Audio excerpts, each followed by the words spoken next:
Good afternoon, gentle listeners. It's Erin, your librarian storyteller for the day. Welcome to Sherlock Showcase, dedicated to retelling the very best of Sir Arthur Conan Doyle's most beloved detective, Sherlock Holmes, in short story format. Today we'll be starting the fourth of Doyle's many anthologies, his Last Bow, with the reading of the first story, The Adventure of Wisteria Lodge. So relax, pull up a chair, bear with my questionable English accent if you would, and enjoy. I find it recorded in my notebook that it was a bleak and windy day towards the end of March in the year 1892. Holmes had received a telegram while we sat at our lunch, and he had scribbled a reply.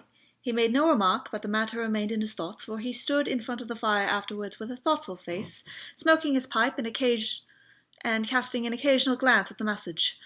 Suddenly he turned upon me with a mischievous twinkle in his eye. "I suppose, Watson, we must look upon you as a man of letters," said he. "How do you define the word grotesque?" "Strange. Remarkable," I suggested. He shook his head at my definition. "There is certainly something more than that," said he, "some underlying suggestion of the tragic and the terrible. If you cast your mind back to some of those narratives with which you have officiated a long-suffering public, you will recognize how often the grotesque has deepened into the criminal. Think of that little affair of the red-headed man. That was grotesque enough in the outset, and yet it ended in a desperate attempt at robbery. Or again, there was the most grotesque affair of the 5 orange pips, which led straight to a murderous conspiracy. The word puts me on the alert. Have you it there?" I asked. He read the telegram aloud. Have just had the most incredible and grotesque experience. Might I consult you? Scott Eccles, Post Office, Charing Cross. "Man or woman?" I asked. "Oh, man, of course. No woman would ever send a reply-paid telegram. She would have come. Will you see him? My dear Watson, you know how bored I have been since we locked up Colonel Carruthers. My mind is like a racing engine, tearing itself to pieces because it is not connected up with the work for which it was built. Life is commonplace, the papers are sterile, audacity and romance seem to have passed forever from the criminal world. Can you ask me, then, whether I am ready to look upon any new problem, however trivial it may prove? But here, unless I am mistaken, is our client." A measured step was heard upon the stairs, and a moment later a stout, tall, grey-whiskered, and solemnly respectable person was ushered into the room. His life history was written in his heavy features and pompous manner. From his spats to his gold-rimmed spectacles he was a conservative, a churchman, a good citizen, orthodox and conventional to the last degree. But some amazing experience had disturbed his native composure, and left its traces in his bristling hair, his flushed, angry cheeks, and his flurried, excited manner. He plunged instantly into his business. "I have had the most singular and unpleasant experience, Mr. Holmes," said he. "Never in my life have I been placed in such a situation. It is most improper, most outrageous. I must insist upon some explanation." He swelled and puffed out his anger. "Pray sit down, Mr. Scott Eccles," said Holmes in a soothing voice. "May I ask in the first place why you came to me at all?" "Well, sir, it did not appear to be a matter which concerned the police, and yet, when you have heard the facts, you must admit that I could not leave it where it was. Private detectives are a class with whom I have absolutely no sympathy, but nonetheless, having heard your name—" "Quite so, but in the second place, why did you not come at once?" Holmes glanced at his watch. "It is 2:15, said he. "Your telegram was dispatched about 1, but no one can glance at your toilet and attire without seeing that your disturbance dates from the moment of your waking." Our client smoothed down his unbrushed hair and felt his unshaven chin. "You are right, Mr. Holmes. I never gave a thought to my toilet. I was only too glad to get out of such a house. But I have been running around making inquiries before I came to you. I went to the house agents, you know, and they said that Mr. Garcia's rent was paid up all right, and that everything was in order at Wisteria Lodge." Come, sir," said Holmes, laughing. "You are like my friend Dr. Watson, who has a bad habit of telling his stories wrong end foremost. Please arrange your thoughts and let me know, in their due sequence, exactly what are these events which have sent you out unabashed and unkempt, with dress boots and waistcoat buttoned awry, in search of advice and assistance." Our client looked down with a rueful face at his own unconventional appearance. "I am sure it must look very bad, Mr. Holmes, and I am not aware that in my life such a thing has ever happened before. But I will tell you the whole queer business, and when I have done so, you will admit, I am sure, that there has been enough to excuse me." But his narrative was nipped in the bud. There was a bustle outside, and Mrs. Hudson opened the door to usher in two robust and official-looking individuals, one whom was well known to us as Inspector Gregson of Scotland Yard, an energetic and gallant, and, within his limitations, a capable officer. He shook hands with Holmes and introduced his comrade as Inspector Baynes of the Surrey Constabulary. "We are hunting together, Mr. Holmes, and our trail led us in this direction." He turned his bulldog eyes upon our visitor. "Are you Mr. John Scott Eccles of Popham's House, Lee?" "I am. We have been following you about all morning." "You traced him through the telegram, no doubt," said Holmes. "Exactly, Mr. Holmes. We picked up the scent at Charing Cross Post Office and came on here." "But why do you follow me? What do you want?" "We wish a statement, Mr. Scott Eccles, as to the events which led up to the death last night of Mr. Aloysius Garcia of Wisteria Lodge, near Essa." Our client had sat up with staring eyes, and every tinge of colour struck from his astonished face. "Dead? Did you say he was dead?" "Yes, sir, he is dead." "But how? An accident?" "Murder, if there was ever one on earth." "Good God! This is awful! You don't mean that I am suspected?" "A letter of yours was found in the dead man's pocket, and we know it was you that planned to pass last night at his house." "So I did." "Oh, you did you?" Out came the official notebook. "Wait a bit, Gregson," said Sherlock Holmes. "All you desire is a plain statement, is it not?" "It is my duty to warn Mr. Scott Eccles that it may be used against him." "Mr. Eccles was going to tell us about it when you entered the room, I think. Watson, a brandy and soda would do him no harm. Now, sir, I suggest that you take no notice of this addition to your audience, and that you proceed with your narrative exactly as you would have done had you never been interrupted." Our visitor had gulped off the brandy, and the colour returned to his face. With a dubious glance at the inspector's notebook, he plunged at once into his extraordinary statement. "I am a bachelor," said he, "and being of a sociable turn, I cultivate a large number of friends. Among these are the family of a retired brewer called Melville, lying in Abermall Mansion, Kensington.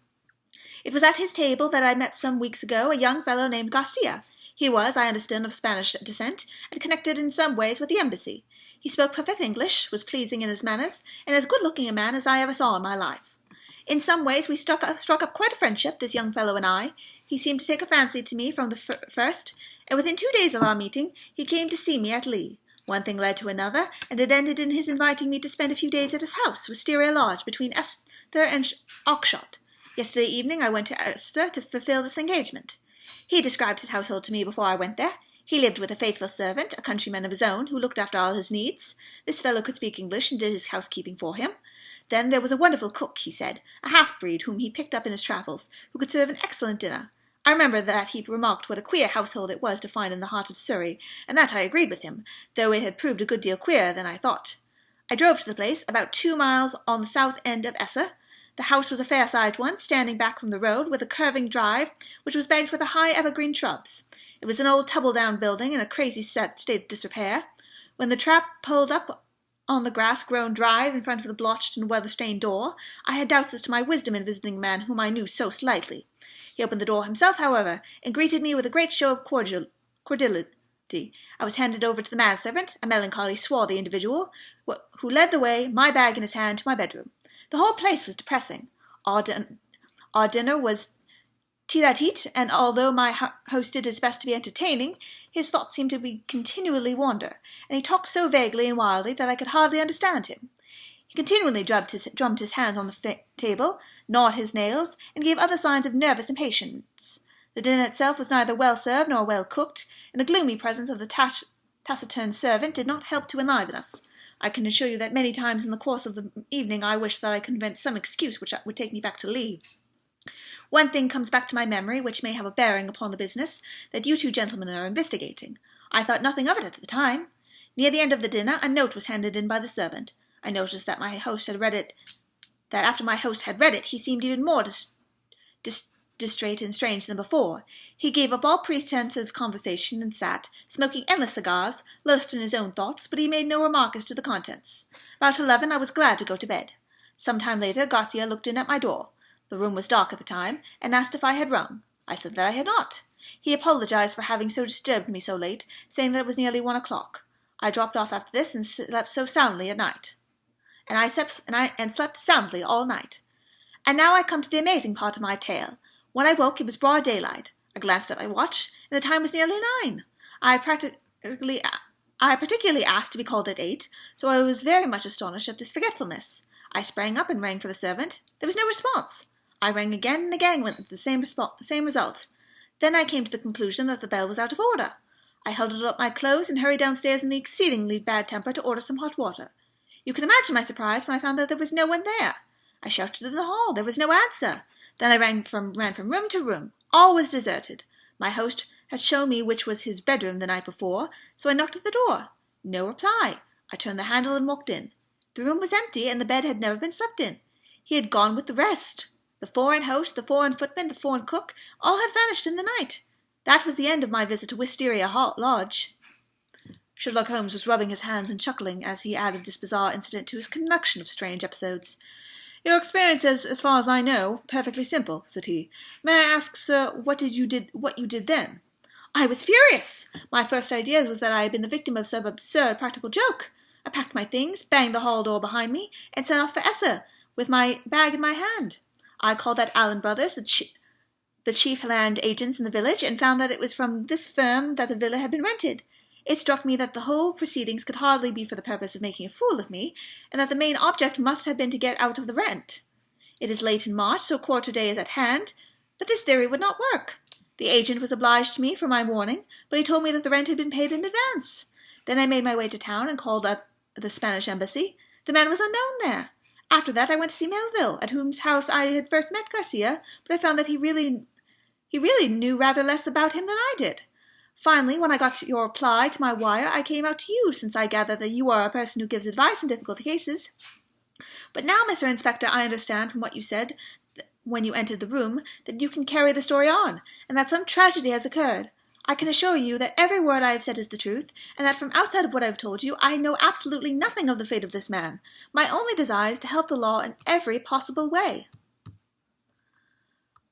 I am sure of that, Mr. Scott Eccles, I am sure of that," said Inspector Gregson in a very amiable tone. "I am bound to say that everything which you said agrees very closely with the facts as they have come to our notice. For example, there was the note which arrived during dinner. Did you chance to observe what became of it?" "Yes, I did. Garcia rolled it up and threw it into the fire." "What do you say to that, Mr. Baines?" The country detective was a stout, puffy, red man, whose face was only redeemed from grossness by two extraordinary bright eyes, almost hidden behind the thick, heavy creases of cheek and brow. With a slow smile, he drew a folded and discoloured scrap of paper from his pocket. "It was a doll, great Mr. Holmes, and he overpitched it. I've picked this out unburned from the back of it." Holmes smiled at his appreciation. "You must have examined this house very carefully to find a single pellet of paper." "I did, Mr. Holmes. It's my way. Shall I read it, Mr. Gregson?" The Londoner nodded. "The note is written upon ordinary cream-laid paper without watermark. It is a quarter sheet. The paper is cut off in 2 snips with the short-bladed scissors. It has been folded over 3 times and sealed with pepper wax, put on hurriedly and pressed down with some flat oval object. It is addressed to Mr. Garcia, Wisteria Lodge. It says, 'Our own colours, green and white, green open, white shut. Main stair, first corridor, 7th right, green baize. Godspeed, D.' It is a woman's writing, done with a sharp-pointed pen, but the address is either done with another pen or by someone else. It is thicker and bolder, as you see." "A very remarkable note," said Holmes, glancing it over. "I must compliment you, Mr. Baines, upon your attention to detail in your examination of it. A few trifling points might come across. Be added, the oval seal is undoubtedly a plain-sleeved link. What else is that of such a shape? The scissors were bent nail scissors. Short as the 2 snips are, you can distinctly see the same curve in each." The country detective chuckled. "I thought I had squeezed all the juice out of it, but I see that I was a little over," he said. "I'm bound to say that I make nothing of the note except that there is something on hand, and that a woman, as usual, is at the bottom of it." Mr. Scott Eccles had fidgeted in his seat during this conversation. "I am glad that you found the note, since it corroborates my story," said he, "but I beg to point out that I have not yet heard what happened to Mr. Garcia, nor what has become of his household." "As to Garcia," said Gregson, "that is easily answered. He was found dead this morning upon Oxshott Common, nearly a mile from his house. His head had been smashed to a pulp by heavy blows of a sandbag, or some such instrument, which had crushed rather than wounded. It is a lonely corner. There is no house within a quarter of a mile on the spot. He had apparently been struck down from behind, but his assailant had gone on beating him long after he was dead. It was a most furious assault. There were no footsteps nor any clue to the criminals. Robbed? No, there was no attempt at robbery. This is all very painful and terrible, said Mr. Scott Eccles in a querulous voice. But it is really uncommonly hard on me. I had nothing to do with my host going off on a nocturnal excursion and meeting so sad an end. How do I come to be mixed up with this case? Very simply, sir, Inspector Baines answered. The only document found in the pocket of the deceased was a letter from you saying that you would be with him on the night of his death. It was the envelope of this letter which gave us the dead man's name and address. It was after 9 this morning when we reached his house and found neither you nor anyone else inside. I wired to Mr. Gregson to run you down in London while I examined Wisteria Lodge. Then I came into town, joined Mr. Gregson, and here we are. I think now, said Gregson, rising, that we had best put this matter into an official shape. You'll come with us round to the station, Mr. Scott Eccles, and let us have your statement in writing. Certainly, I will come at once, but I retain your services, Mr. Holmes. I desire you to spend no expense and no pains to get at the truth. My friend turned to the country inspector. I suppose that you have no objection to my collaborating with you, Mr. Baines? Highly honoured, sir, I am sure. You appear to be very prompt and businesslike in all that you have done. Was there any clue, may I ask, as to the exact hour that the man met his death? He had been there since 1 o'clock. There was rain about that time, and his death had certainly been before the rain. But that's perfectly impossible, Mr. Baines, cried our client. His voice is unmistakable. I could swear that it was he who addressed me in our bedroom that very hour. Remarkable, but by no means impossible, said Holmes, smiling. You have a clue? Asked Gregson. On the face of this case is not a very complex one, though it certainly presents some novel and interesting features. A further knowledge of facts is necessary before I would venture to give a final and definite opinion. By the way, Mr. Baines, did you find anything remarkable besides this note in your examination of the house? The detective looked at my friend in a very singular way. There were, said he, 1 or 2 very remarkable things. Perhaps when I finish at the police station, you would care to come out and give me your opinion on them. I am entirely in your service, said Sherlock Holmes, ringing the bell. You will show these gentlemen out, Mrs. Hudson, and kindly send the boy with the telegram. He is to pay a 5-shilling reply. We sat for some time in silence after our visitors had left, Holmes smoking hard with his brows drawn down over his keen eyes, and his head thrust forward in the very eager way characteristic of the man. Well, Watson, he said suddenly, turning upon me, what do you make of it? I can make nothing of it, this mystification of Scott Eccles. But the crime? Well, taken with the disappearance of the man's companions, I should say that they were in some way concerned in the murder and had fled from justice. That is certainly a possible point of view. On the face of it, you should admit, however, that it is very strange that his 2 servants should have been in conspiracies against him, and should have attacked him on the one night when he had a guest. They had him alone at their mercy every other night of the week. Then why did they fly? Quite so. Why did they fly? There is a big fact. Another big fact is the remarkable experience of our client, Scott Eccles. Now, my dear Watson, it is beyond the limits of human ingenuity to furnish an explanation which would cover both of these big facts. If it were one which would also admit of the mysterious note, with its very curious phraseology, why, then it would be worth accepting a temporary hypothesis. If the fresh facts which come to our knowledge all fit themselves into the scheme, then our hypothesis might gradually become a solution. But what is our hypothesis? Holmes leaned back in his chair with half-closed eyes. You must admit, my dear Watson, that the idea of a joke is impossible. There were grave efforts afoot, as the sequel showed, and the coaxing of Scott Eccles to Wisteria Lodge had some connection with them. But what possible connection? Let us take it link by link. There is, on the face of it, something unnatural about this strange and sudden friendship between the young Spaniard and Scott Eccles. It was the former who forced the pace. He called upon Eccles at the other end of London on the very day after he first met him, and he kept in close touch with him until he got him down to Esser. Now, what did he want with Eccles? What could Eccles supply? I see no charm in the man. He is not particularly intelligent, not a man likely to be congenial to a quick-witted Latin. Why, then, was he picked out of all the other people whom Garcia met as particularly suited to his purpose? Has he one outstanding quality? I say that he has. He is the very type of conventional British respectability, and the very man as a witness to impress other Britain. You saw yourself how neither of the inspectors dreamed of questioning his statement, extraordinary as it was. But what was he to witness? Nothing as things turned out, but everything had things gone another way. That is how I read the matter. I see. He might have proved an alibi. Exactly, my dear Watson. He might have proved an alibi. We will suppose, for argument's sake, that the household of Wisteria Lodge are confederates in some design. The attempt, whatever it may be, is to come off, we will say, before 1 o'clock. But some juggling of the clocks, it is quite possible that they may have got Scott Eccles to bed earlier than he thought. But in any case, it is likely that when Garcia went out of his way to tell him that it was 1, it was really not more than 12. If Garcia could do whatever he had to do and be back by the hour mentioned, he had evidently a powerful reply to any accusation. Here it was this irreproachable Englishman ready. How was this irreproachable Englishman ready to swear in any court of law that the accused was still in his house all the time? It was an insurance against the worst. Yes, I see that. But how about the disappearance of the others? I have not all my facts yet, but I do not think that there are any insuperable difficulties. Still, it is an error to argue in front of your data, and you find yourself insensibly twisting them round to fit your theories. And the message? How did it run? Our own colours, green and white. Sounds like racing. Green open, white shut. That is clearly a signal. Main stair, first quarter, 7th right, green bays. That is an assignation. We may find a jealous husband at the bottom of it all. It was clearly a dangerous quest. She would not have said Godspeed had it not been so. D, that should be a guide. The man was a Spaniard. I suspect that D stands for Dolores, a common female name in Spain. Good.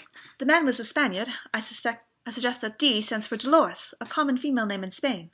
Good, Watson, very good, but quite inadmissible. A Spaniard would write to a Spaniard in Spanish. The writer of this note was certainly English. Well, we can only possess our soul in patience until this excellent inspector comes back for us. Meanwhile, we can thank our lucky fate which has rescued us for a few short hours from the insufferable fatigues of idleness. An answer had arrived to Holmes' telegram before our Surrey officer had returned.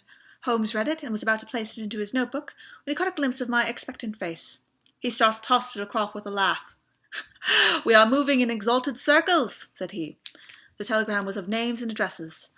Lord Herringby, the Dingle, Sir George Folliot, Oxshott Towers, Mr. Hines, J.P., Purdley Place, Mr. James Baker Williams, Forton Old Hall, Mr. Henderson, High Gable, Reverend Joshua Stone, Nether Walsling.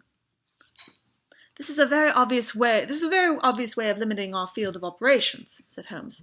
"No doubt Baines, with his methodical mind, has already adopted some similar plan." "I don't quite understand." "Well, my dear fellow, we have already arrived at the conclusion that this message received by Garcia at dinner was an appointment or an assignation. Now, if the obvious reading of it is correct, and in order to keep the tryst one has to ascend a main stair and seek the 7th door in a corridor, it is perfectly clear that the house is a very large one. It is equally certain that this house cannot be more than a mile or 2 from Oxshott, since Garcia was walking in that direction and hoped, according to my reading of the facts, to be back in Wisteria Lodge in time to avail himself of an alibi, which would only be valid up to 1 o'clock. As the number of large houses close to Oxshott must be limited, I adopted the obvious method of sending to the agents mentioned by Scott Eccles and obtaining a list of them. Here they are in this telegram, and the other end of our tangled skein must lie among them.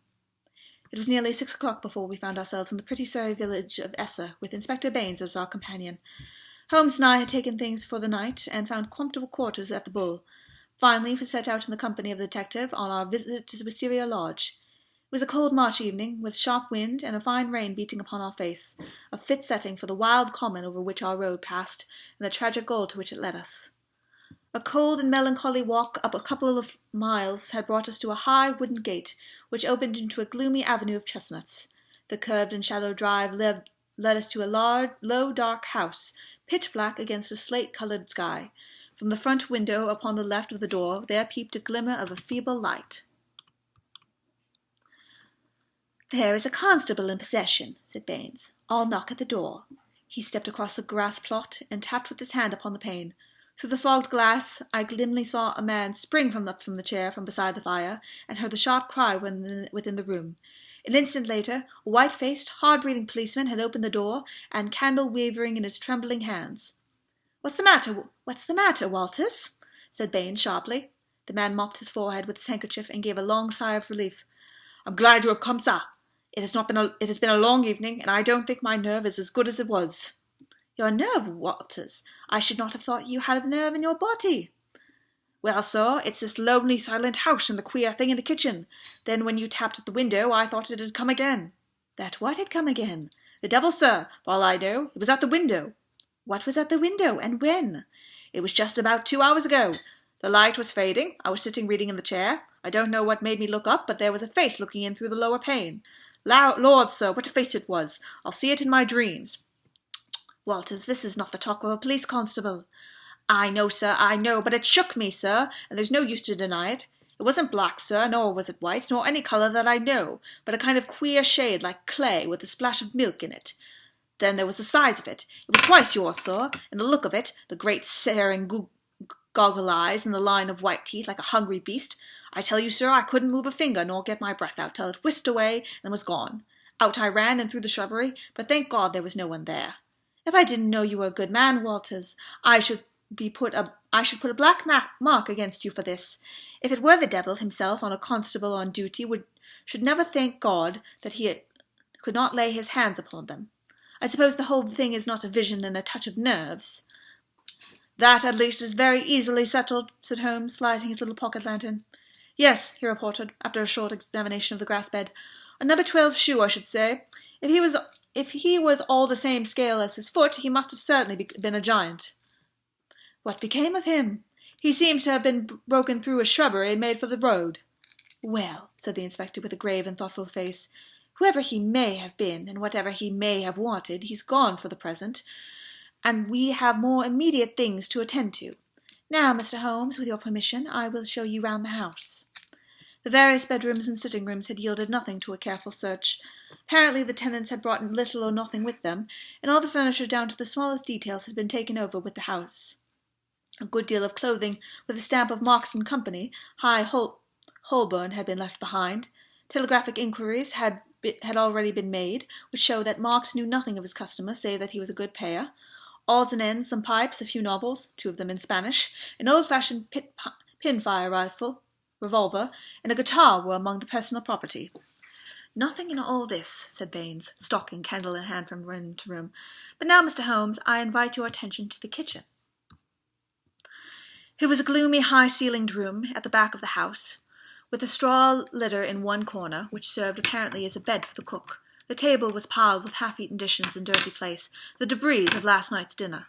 "Look at this," said Baines. "What do you make of it?" He held up his candle before an extraordinary object which stood in the back of the dresser. It was so wrinkled and shrunken and withered that it was difficult to say what it might have been. One could but say that it was black and leathery, and that it bore some resemblance to a dwarfish human figure. At first, as I examined it, I thought it was whether or not it was a mummified Negro baby, and then it seemed a very twisted and ancient monkey. Finally, I was left in doubt as to whether it was animal or human. A double band of white shells were strung around the centre of it. Very interesting indeed," said Holmes, peering at this sinister relic. "Anything more?" In silence, Baines led the way to the sink, and held forward his candle. The limbs and body of some large white bird, torn savagely to pieces with the feathers still on, were littered all over it. Holmes pointed to the wattles on the severed head. "A white cock," said he. "Most interesting. It really is a most curious case." But Mr. Baines kept his most sinister exhibit to the last. From under the sink he drew a zinc pail, which contained a quantity of blood. Then from the table he took a platter heaped with small pieces of charred bone. "Something has been killed, and something has been burned. We raked all of these out of the fire. We had a doctor in this morning. He said that they are not human." Holmes smiled and rubbed his hands. "I must congratulate you, Inspector, on handling so distinctive and instructive a case. Your powers, I may say so, without offence, seem superior to your opportunities." Inspector Baines' small eyes twinkled with pleasure. "You're right, Mr. Holmes. We stagnate in the provinces. A case of this sort gives a man a chance, and I hope that I shall take it. What do you make of these bones?" "A lamb, I should say, or a kid." "And the white cock?" "Curious, Mr. Baines, very curious. I should almost say unique." "Yes, sir, there must have been some very strange people with some very strange ways in this house. One of them is dead. Did his companions follow him and kill him? If they did, we should have them, for every port is watched. But my own views are different. Yes, sir, my own views are very different.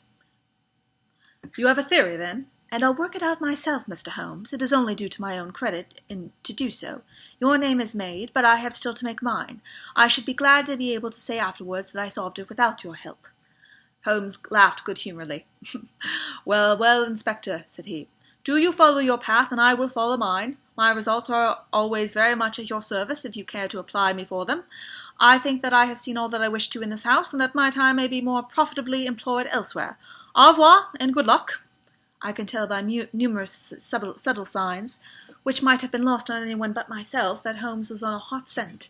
As impassive as ever to be the casual observer, there was none the less a subdued eagerness and suggestion of tension in his brightened eyes, and brisker manner which assured me that the game was afoot. After his habit he said nothing, and after mine I had asked no questions. Sufficient for me to share the sport, and lend my humble help to the capture without distracting the intent brain with needless interruption. All would come round to me in due time. I waited, therefore, but to my ever-deepening disappointment I waited in vain. Day succeeded day, and my friend took no step forward. One morning he spent in town, and I learned from a casual reference that he had visited the British Museum. Save this one excursion, he spent his days in long and often solitary walks, or in chatting with a number of village gossips whose acquiescence had been cultivated. "I am sure, Watson, a week in the country would be invaluable to you," he remarked. "It is very pleasant to see the first green shoots upon the hedges and the catskins on the hazels once again. With a spud, a tin box, and an elementary book on botany, there are instructive days to be spent."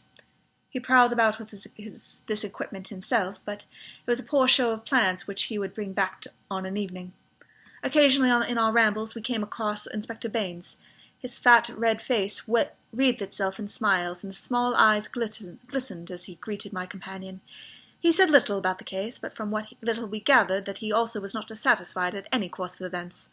I must admit, however, that I was somewhat surprised when, some 5 days after the crime, I opened my paper and found in large wet letters, "The Oxshott Mystery, a solution, arrest of supposed assassin." Holmes sprang in his chair as if he had been stung when I read the headlines. "By Jove!" he cried. "You don't mean that Baines has got him?" "Apparently," said I, as I read the following report. Great excitement was caused in Essa and the neighbouring district when it was learned late last night that an arrest had been effected in connection with the Oxshott murder. It will be remembered that Mr. Garcia of Wisteria Lodge was found dead on Oxshott Common, his body showing signs of extreme violence, and that on the same night his servant and cook fled, which appeared to show the participation in the crime. It was suggested, but never proven, that the deceased gentleman may have had valuables in the house, and that their abstraction was the motive for the crime. Every effort was made by Inspector Baines, who has the case in hand, to ascertain the hiding-place of the fugitives, and he had good reason to believe that they had not gone far, but were lurking in some retreat, which had already been prepared. It was certain from the first, however, that they would have eventually been detected, as the cook, from the evidence of one or two tradespeople, who have caught a glimpse of him through the window, was a man of most remarkable appearance, being a huge and hideous mulatto, with yellowish features of a pronounced negroid type. This man had been seen since the crime, for he was detected and pursued by Constable Walters on the same evening, when he had the audacity to revisit Wisteria Lodge. Inspector Baines, considering that such a visit must have had some purpose in view, and was likely therefore to be repeated, abandoned the house, but left an ambuscade in the shrubbery. The man walked into the trap and was captured last night after a struggle in which Constable Downing was badly bitten by the savage. We understand that when the prisoner is brought before the magistrates, a remand will be applied for by the police, and the great developments are hoped from his capture. "Really, we must see Baines at once," cried Holmes, picking up his hat. "We will just catch him before he starts." We hurried down the village street, and found, as we expected, the inspector was just leaving his lodgings. You've seen the paper, Mr. Holmes?" he said, holding one out to us. "Yes, Mr. Baines, I've seen it. Pray don't think of it a liberty if I give you a friendly word of warning." "A warning, Mr. Holmes?" "I looked into this case with some care, and I am not convinced that you are on the right lines. I don't want you to commit yourself too far unless you are sure." "You are very kind, Mr. Holmes." "I assure you that I speak for your good." It seemed to me that something like a wink quivered for an instant over one of Mr. Baines' tiny eyes. We agree to work on our own lines, Mr. Holmes. That's what I'm doing. Oh, very good, said Holmes. Don't blame me. No, sir, I believe you mean well by me, but we all have our own systems, Mr. Holmes. You have yours, and maybe I have mine. Let us say no more of it. You're welcome always to my news. This fellow is a perfect savage, as strong as a cart horse and as fierce as the devil. He chewed Downing's thumb nearly off before they could master him. He hardly speaks a word of English, and we can get nothing out of him but grunts. And you think you have evidence that he murdered his late master? I didn't say so, Mr. Holmes, I didn't say so. We all have our little ways. You try yours, and I will try mine. That's the agreement. Holmes shrugged his shoulders as we walked away together. I can't make the man out. He seems to be riding for a fall. Well, as he says, we must each try our own way and see what comes of it. But there is something in Inspector Baines which I cannot quite understand. Just sit down in that chair, Watson, said Sherlock Holmes when we returned to our apartment at the Bull. I want to put you in touch with the situation, as I may need your help tonight. Let me show you the evolution of this case, so far as I have been able to follow it. Simple as it has been in its leading features, it has nonetheless presented surprising difficulties in the way of an arrest. There are gaps in that direction in which we will have to fill. We will go back to the note which was handed to Garcia upon the evening of his death. We may put aside this idea of Baines that Garcia's servants were concerned in the matter. The proof of these lies in the fact that it was he who had arranged for the presence of Scott Eccles, which could only have been done for the purpose of an alibi. It was Garcia, then, who had an enterprise, and apparently a criminal enterprise, in hand that night of the course in which he met his death. I say criminal because only a man with a criminal enterprise decides to establish an alibi. Who, then, is most likely to have taken his life? Surely the person against whom the criminal enterprise was directed. So far it seems that we are on safe ground. We can now see a reason for the disappearance of Garcia's household. They were all confederates of the same unknown crime. If it came off when Garcia returned, any possible suspicion would have been warded off by the Englishman's evidence, and all would be well. But the attempt was a dangerous one, and if Garcia did not return by a certain hour, it was probable that his own life had been sacrificed. It had been arranged, therefore, that in such a case his two subordinates were to make for some prearranged spot where they could escape investigation and be in a position afterwards to renew their attempt. That would fully explain the facts, would it not? The whole inexplicable tangle seems to straighten out before me. I wondered, as I always did, how it had not been obvious to me before. But why should one servant return? We can imagine that in the confusion of flight something precious, something which he could not bear to part with, had been left behind. That it would explain his persistence, would it not? Well, what is the next step? The next step is the note received by Garcia at dinner. It indicates a confederate at the other end. Now, where was the other end? I have already shown you that it could only lie in some large house, and that the number of large houses is limited. My first days in this village was devoted to a series of walks in which the intervals of my botanical researches I made a reconnaissance of all the large houses and examination of the family history of the occupants. One house, and only one, riveted my attention. It is the famous old Jacobean Grange of High Gable, 1 mile on the farther side of Oxshott, and less than half a mile from the scene of the tragedy. The other mansions belong to prosaic and respectable people who live far aloof from romance. But Mr. Henderson of High Gable was by all accounts a curious man to whom curious adventures may befall. I concentrated my attention, therefore, upon him and his household. A singular set of people, Watson, the man himself the most singular of them all. I managed to see him on a plausible pretext, but I seemed to read in his dark, deepest, brooding eyes that he was perfectly aware of my true business. He is a man of 50, strong, active, with iron grey hair, great bunched black eyebrows, the step of a deer and the air of an emperor. A fierce, masterful man with a red-hot spirit behind his parchment face. He is either a foreigner or has lived long in the tropics, for he is yellow and sapless, but tough as a whipcord. His friend and secretary, Mr. Lucas, is undoubtedly a foreigner, chocolate-browned, wily, suave, and cat-like, with a poisonous gentleness of speech. You see, Watson, we have come already upon 2 sets of foreigners, one at Wisteria Lodge and one at High Gable, so our gaps are beginning to close.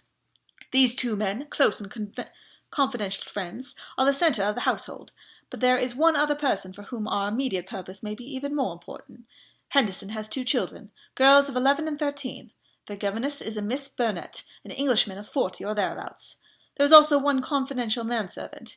This little group forms the real family, for they travel about together, and Henderson is a great traveller, always on the move.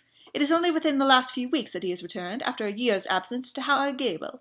I may add that he is enormously rich, and whatever his whims may be, he can very easily satisfy them. For the rest, his house is full of butlers, footmen, and maidservants, and the usual overfed, underworked staff of a large English country house. So much I learned partly from village gossip and partly from my own observation. There are no better instruments than discharged servants with a grievance, and I was lucky enough to find one. I call it luck, but it would have not come my way had I not been looking for it. As Bain remarks, we have all had our systems. It was my system which enabled me to find John Warner, late gardener of Highgable, sacked in a moment of temper by his imperious employer. He in turn had friends among the indoor servants who unite in their fear and dislike of their master, so I had my key to the secrets of the establishment. Curious people, Watson. I don't pretend to understand it all yet, but very curious people anyway. It's a double-winged house, and the servants live on one side, the family on the other. There's no link between the two save for Henderson's own servant, who serves the family meals. Everything is carried to a certain door which forms the one connection. Governess and children hardly go out at all, except into the garden. Henderson never by any chance walks alone. His dark secretary is like his shadow. The gossip among the servants is that the master is terribly afraid of something. Sold his soul to the devil in exchange for money, says Warner, and expects his creditor to come up and claim his own. Where they come from or who they are, nobody has any idea. They are very violent. Twice Henderson has lashed at folks with his dog whip, and only his long purse and heavy compensation has kept him out of the courts. Well, now, Watson, let us judge the situation by this new information. We may take it that the letter came out of this strange household, and was an invitation to Garcia to carry out some attempt which has already been planned. Who wrote the note? It was someone within the citadel, and it was a woman. Who, then, but Miss Burnett, the governess? All our reasoning seems to point that way. At any rate, we may take it as a hypothesis to see what consequences it may entail. I may add that Miss Burnett's age and character make it certain that my first idea, that it might be a love interest in our story, is out of the question. If she wrote the note, she was presumably the friend and confederate of Garcia. What, then, might she be expected to do if she heard of his death? If he met it in some nefarious enterprise, her lips might be sealed.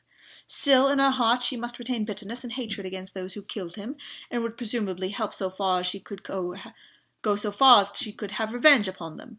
Could we see her, then, and try to use her? That was my first thought. But now we come to a sinister fact. Miss Burnett has not been seen by any human eye since the night of the murder.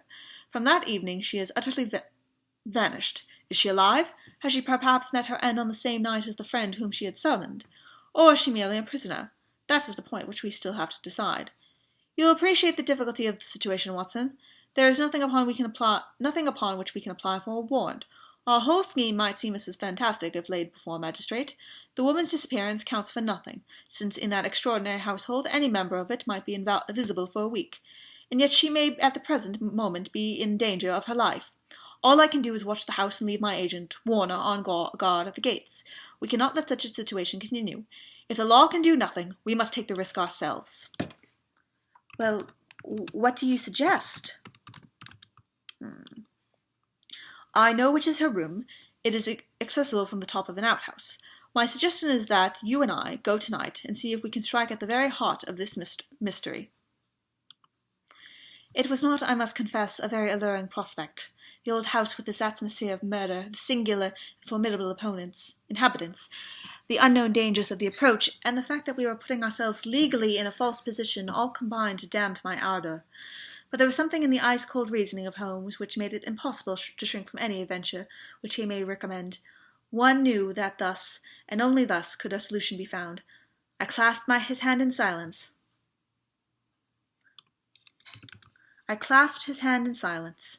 And the die was cast. But it was not destined that our investigation should have so adventurous an ending. It was about 5 o'clock, and the shadows of the March evening were beginning to fall, when an excited Russell rushed into our room. "They have gone, Mr. Holmes. They went by the last train. The lady broke away, and I've got her in a cab downstairs." "Excellent, Warner!" cried Holmes, springing to his feet. "Watson, the gaps are closing rapidly." In the cab was a woman, half collapsed from nervous exhaustion. She bore upon her aquiline and emaciated face the traces of some recent tragedy. Her head hung listlessly upon her breast, but as she raised it and turned her dull eyes upon us, I saw that her pupils were very dark dots in the centre of the broad grey iris. She was drugged with opium. "I watched at the gates, as you advised, Mr. Holmes," said our emissary, the discharged gardener. "When the carriage came out, I followed it to the station. She was like one walking in her sleep, but when they tried to get her into the train, she came to life and struggled. They pushed her into the carriage. She fought her way out again. I took her part, got her into a cab, and here we are. I shan't forget the face of the carriage window as I led her away. I'd have had a short life if if he had had his way, the black-eyed, scowling yellow devil. We carried her upstairs, laid her on the sofa, and a couple of cups of the strongest coffee soon cleared her brain from the midst of the drug.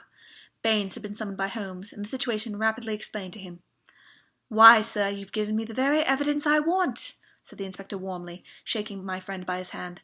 "I was on the very same scent as you were from the start." "What? You after Henderson?"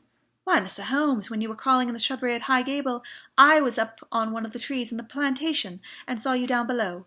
It was just who would get his evidence first." "Then why did you arrest the mulatto?" Baines chuckled. "I was sure Henderson, as he calls himself, felt that he was suspected, and that he would lie low and make no move so long as he thought he was in danger. I arrested the wrong man to make him believe that our eyes were off of him. I knew that he would be likely to clear off then, and give the chance of getting at Miss Burnett." Holmes laid his hand upon the inspector's shoulders. "You will rise high in your profession. You have instinct and intuition," said he. Baines flushed with pleasure. I've had a plain-clothes man waiting at the station all the week. Wherever the High Gable folk go, he will keep them in sight. But he must have been hard to get to when Miss Burnett broke away. However, your man picked her up, and all ends well. We cannot arrest without her evidence, that is clear, and so the sooner we get a statement, the better." "Every minute she gets stronger," said Holmes, glancing at the governess. "But tell me, Baines, who is this man Henderson?" "Henderson," the inspector answered, is Don Murillo, once called the Tiger of San Pedro." "The Tiger of San Pedro?" "The Tiger of San Pedro. The whole history of the man had come back to me in a flash. He had made his name as the most lewd and bloodthirsty tyrant that had ever governed any nation, with the pretence of civilization. Strong, fearless, and energetic, he had sufficient virtue to enable him to impose his odious vices upon a cowering people for 10 or 12 years. His name was a terror all through Central America.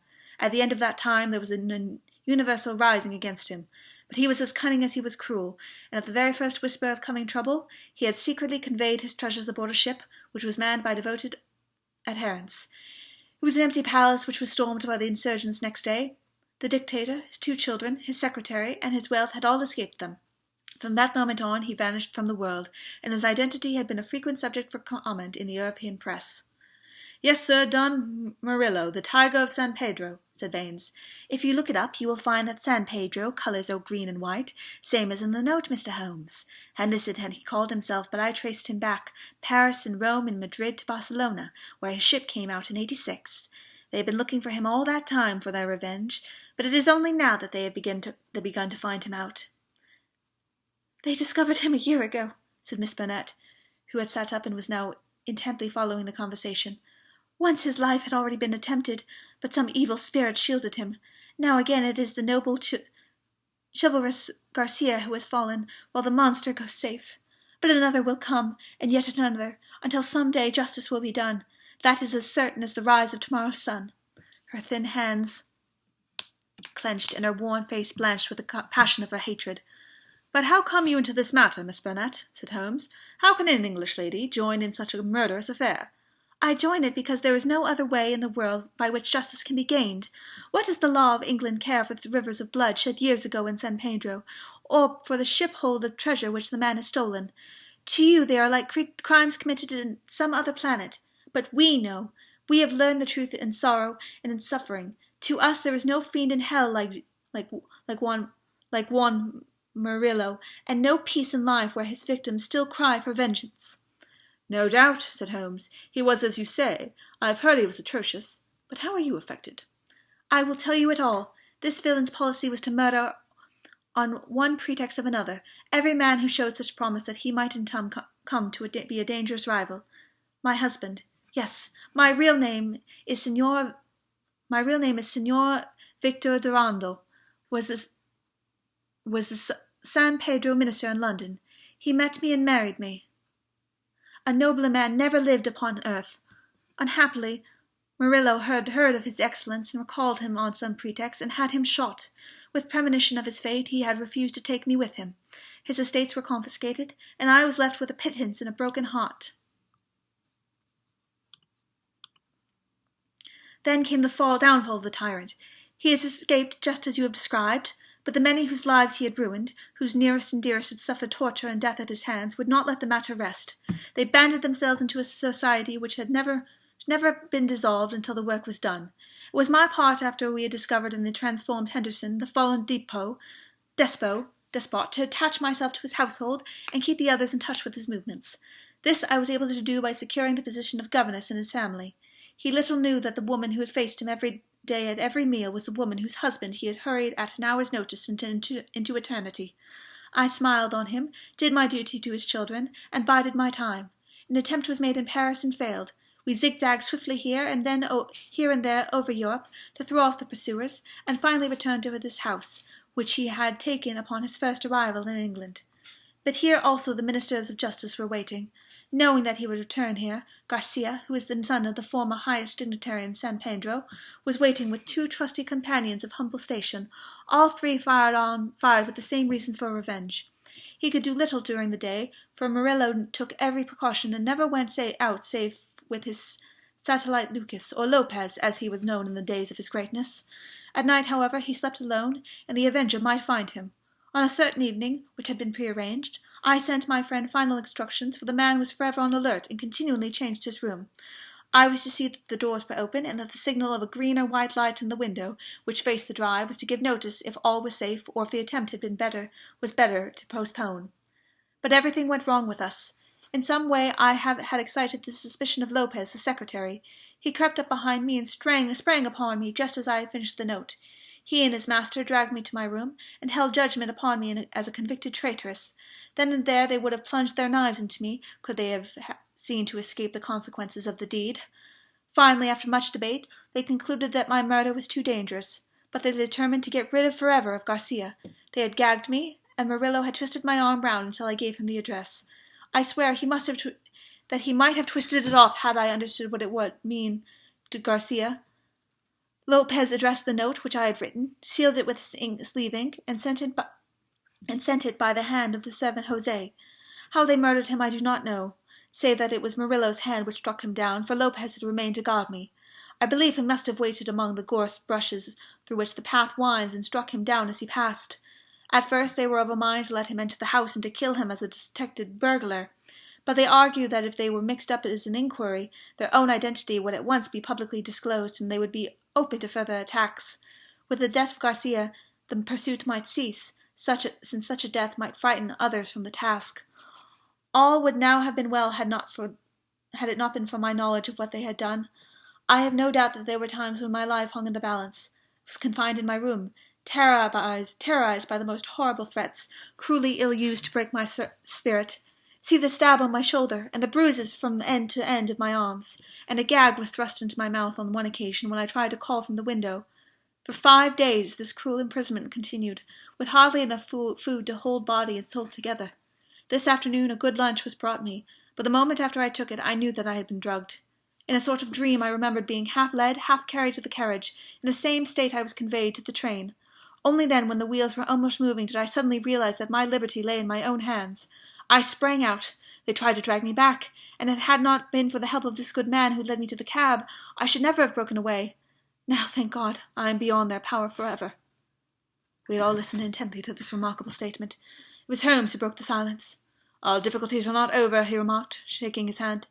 Our police work ends, but our legal work begins. Exactly, said I. A plausible lawyer could make it out as if an act of self-defense. There may be 100 crimes in the background, but it is only on this one that they can be tried.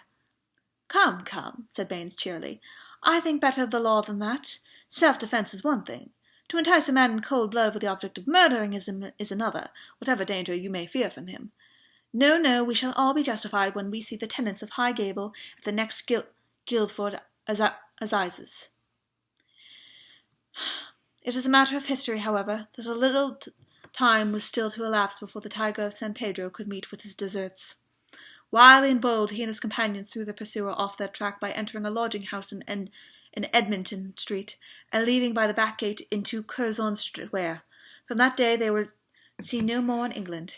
Some 6 months afterwards, the Marquis of Montalva and Signor Rulli, his secretary, were both murdered in their rooms at the Hotel Escurial at Madrid. The crime was ascribed to nihilism, and the murderers were never arrested. Inspector Baines visited us at Baker Street with a printed description of the dark face of the secretary, of the masterful features, the magnificent black eyes, and the tufted brows of his master. We could not doubt that justice, in belated, had come at last.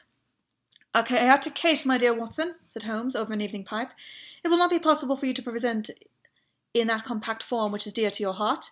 It covers 2 continents, concerns 2 groups of mysterious persons, and is further complicated by the highly respectable presence of our friend Scott Eccles, whose inclusion shows me that the deceased Garcia had a scheming mind and a well-developed instinct of self-preservation.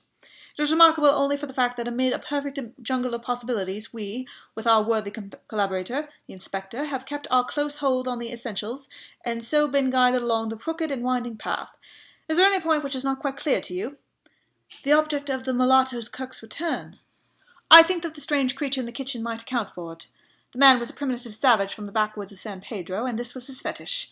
When his companion and he had fled to some prearranged retreat, already occupied, no doubt, by the Confederate, the companion had persuaded him to leave so compromising an article of furniture, but the mulatto's heart was with it, and he was driven back the next day when, on reconnoitering through the window, he found policeman Walters in possession. He waited 3 days longer, and then his piety or his superstition drove him to try once more. Inspector Baines, who was his usual astuteness, has mimicked the incident before me, and really recognized its importance, and had left a trap in which the creature walked. At any other point, Watson?" "The torn bird, the pail of blood, the charred bones, all the mystery in that weird kitchen." Holmes smiled as he turned an entry into his notebook. "I spent a morning in the British Museum reading up on that and other points.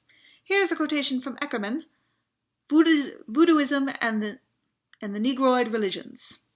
The true voodoo worshipper attempts nothing of importance without certain sacrifices which are intended to propitiate his unclean gods.